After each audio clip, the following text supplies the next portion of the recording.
Hello, അപ്പോൾ എല്ലാവർക്കും പുതിയൊരു വീഡിയോയിലേക്ക് സ്വാഗതം. അപ്പം നിങ്ങൾ വിചാരിക്കുന്നുണ്ടാവല്ലോ ഇതെന്താ ഇവളീ കാണിക്കുന്നതെന്ന്.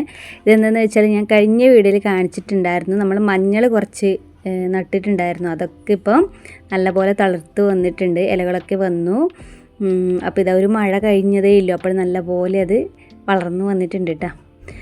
അപ്പം ഞാൻ കഴിഞ്ഞൊരു വീഡിയോയിൽ മഞ്ഞൾ നടുന്ന ആ ഒരു വീഡിയോ ഇട്ടിട്ടുണ്ടായിരുന്നു കേട്ടോ. അപ്പോൾ ഇത് മുളച്ച് വന്നിട്ടില്ല, ആ ഒരു വീഡിയോ കൂടെ നിങ്ങൾക്ക് കാണിച്ചു തരാൻ വേണ്ടിയിട്ടാണ് കേട്ടോ. അപ്പോൾ ഇത് നല്ലപോലെ എല്ലാം മുളച്ച് വന്നിട്ടുണ്ട്. അപ്പം നമുക്ക് മഴക്കാലത്ത് കൃഷി ചെയ്യാൻ പറ്റിയ ഏറ്റവും നല്ലൊരു കൃഷിയാണ് കേട്ടോ മഞ്ഞൾ കൃഷി എന്ന് പറയുന്നത്. അധിക പരിചരണത്തിൻ്റെ ആവശ്യമൊന്നുമില്ല.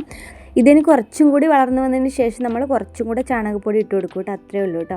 അപ്പോൾ ഈ കാണുന്നതെന്ന് പറയുന്നത് നമ്മൾ കുറച്ച് നേരത്തെ നട്ട മഞ്ഞൾ തീയാണ്. അത് നല്ലപോലെ ഉഷാറായിട്ട് വന്നിട്ടുണ്ട് കേട്ടോ. ഇപ്പം നിങ്ങൾ കാണുന്നത് എന്താണെന്ന് ആർക്കെങ്കിലും മനസ്സിലായോ? ഇത് തമരയാണ് കേട്ടോ. നമ്മൾ കഴിഞ്ഞ വർഷം വിത്തൊക്കെ എടുത്ത് വെച്ചിട്ടുണ്ടായിരുന്നു. ഇപ്രാവശ്യം നമ്മൾ മഴ വരുന്നതിന് മുമ്പേ അതൊന്ന് വിതറിക്കൊടുത്ത് നല്ല പോലെ എല്ലാം മുളച്ച് വന്നിട്ടുണ്ട് കേട്ടോ. ഈ തമര എന്ന് പറയുന്നത് ഇലക്കറികളുടെ രാജാവാണെന്ന് തന്നെ പറയാം കേട്ടോ. അത്രയും നല്ല ഗുണങ്ങൾ നൽകുന്ന നമ്മുടെ ശരീരത്തിൻ്റെ ആരോഗ്യത്തിന് നല്ല പോലെ ഗുണം ചെയ്യുന്ന ഒരു ഇലക്കറിയിലൊന്നാണ് കേട്ടോ.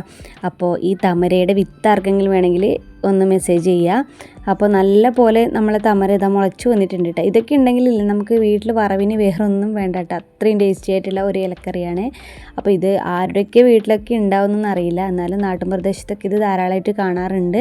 അപ്പോൾ ഇതിൻ്റെ വിത്തൊക്കെ നമ്മൾ എടുത്തു വെച്ചാൽ നമുക്ക് വർഷം തോറും ഇതുപോലെ പാകി കൊടുത്താൽ അത് ധാരാളമായിട്ട് ഉണ്ടാവും കേട്ടോ. കാട് പോലെ ഉണ്ടാവുമെന്ന് തന്നെ പറയാം.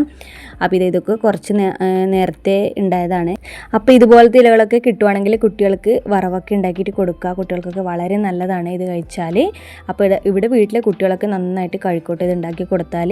ഇത് നമ്മൾ ചക്കയുടെ കുരുവൊക്കെ എടുത്തിട്ട് അതിൽ മിക്സ് ആക്കിയിട്ടൊക്കെ വെക്കാറുണ്ട്.